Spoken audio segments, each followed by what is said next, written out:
President Biden's vaccine rule for large companies is back in effect and headed to the Supreme Court.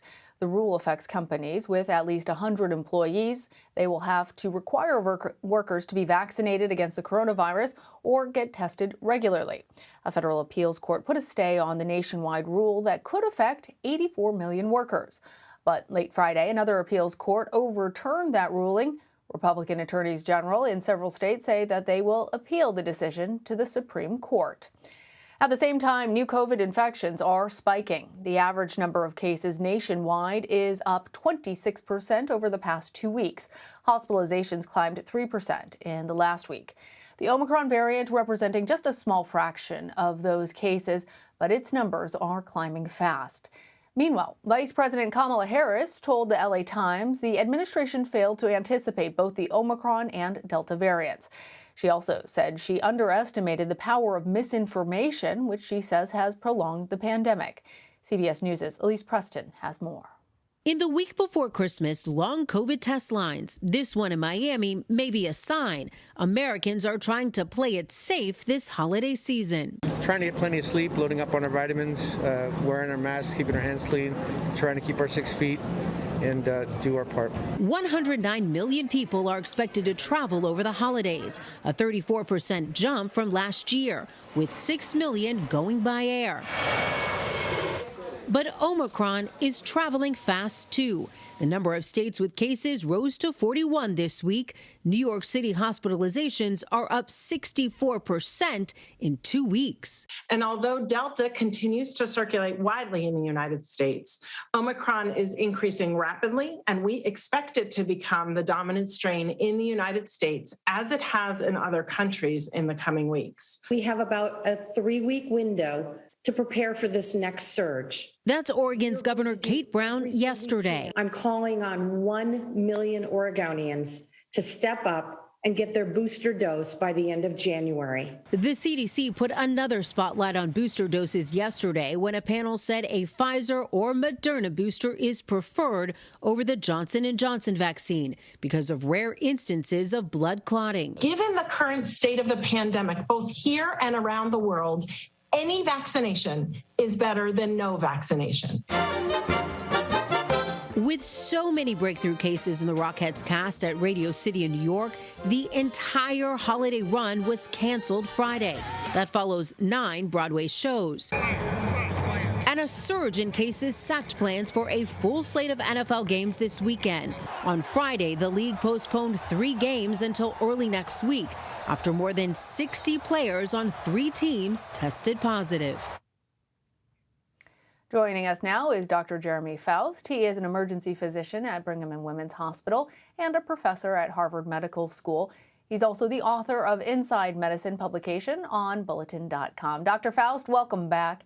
So people who are vaccinated are eager to see family for the holidays, but many parts of the country are seeing spikes in cases. So what should travelers do to keep themselves and their families safe?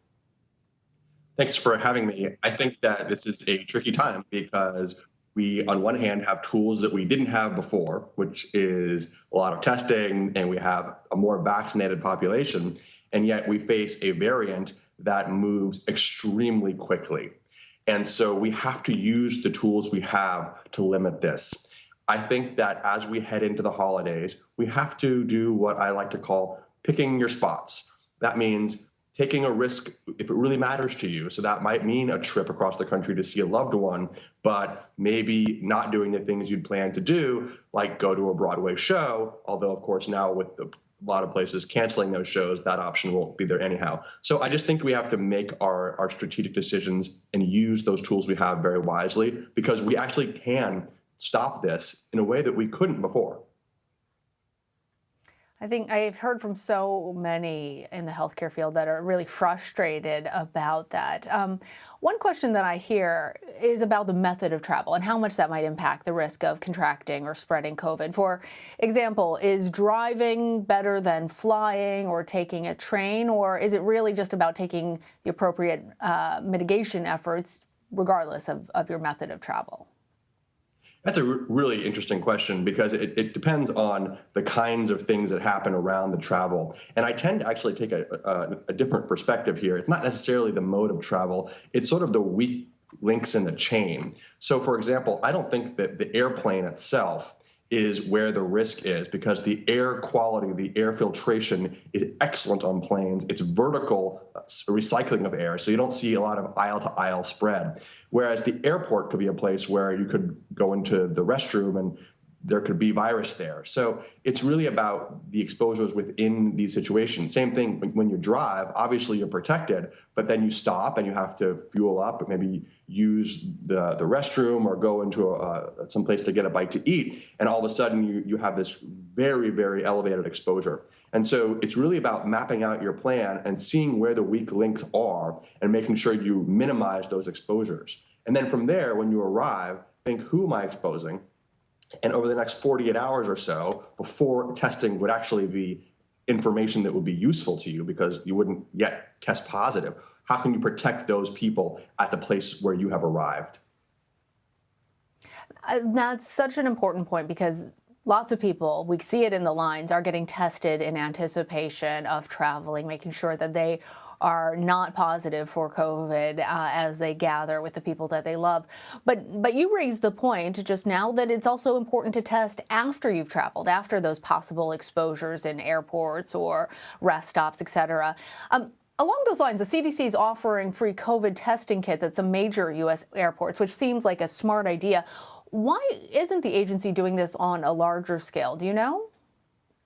Well, I think that it's good that they're doing it. I think that for a long time, we've seen a very porous system where you had different rules about whether you could travel, whether you were vaccinated, or how long before you traveled did you have to prove that you had a negative test. But then, as you say, once you arrive there, you just went through likely a pretty hefty series of exposures, and that's actually where the virus could sneak in.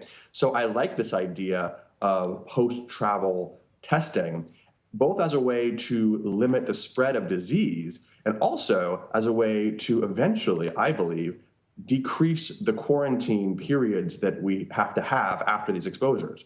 The more the virus is around, the more exposure we all have, the more often we're going to be forced to do quarantine, which is to be alone while you wait to find out if you've been infected. People are just not going to stick with that program for 7, 10, 14 days for years to come every time a new variant comes around. So I'm looking forward to protocols that say, look, 5 days, 6 days, 7 days after an exposure, if you have a negative molecular test or a couple of negative rapid tests, then you don't need to do 7 or 10 days. So I like the idea that we can shorten these interventions so that more people will do them. So if people want to follow your advice and get tested after they arrive at their destination, when should they do that?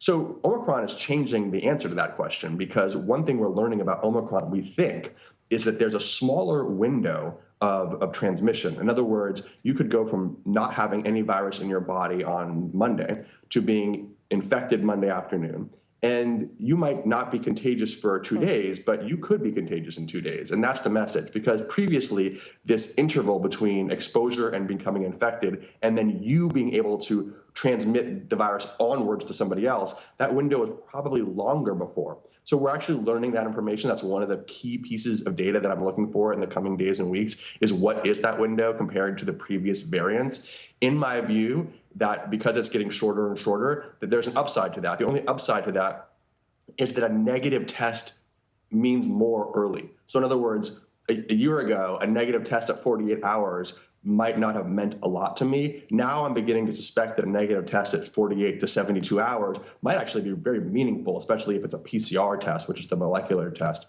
The rapid test needs to maybe be a little bit longer after exposure. So it's unfortunately, we're learning more because we have to, but the window probably is getting tighter there, which means that you still need to wait a couple of days before testing has any meaning, but that might be, the information might be more meaningful sooner. Okay. As we're talking about the different types of tests, I do want to ask you a question about that because there are lots of people who are traveling and buying these COVID-19 at-home testing kits. But the FDA warns that most of these home tests cannot detect the Omicron variant. Tell us, Dr. Faust, why is that? So let's be very clear. They don't tell, what they mean by that is they can't tell you whether you have Omicron or Delta. That's what they mean by they can't detect Got them. it. But some of the products, which I But think they're you might equally have, effective at telling that you have COVID. It just doesn't tell you the variant. so there's two issues. Number one, does the test Okay. distinguish between Omicron and Delta? And the answer is most of them certainly will not. But then the question, the real concern, Sure. which I think you're getting at, is do any of these tests fail at detecting Omicron completely? And they won't tell you that you have coronavirus overall.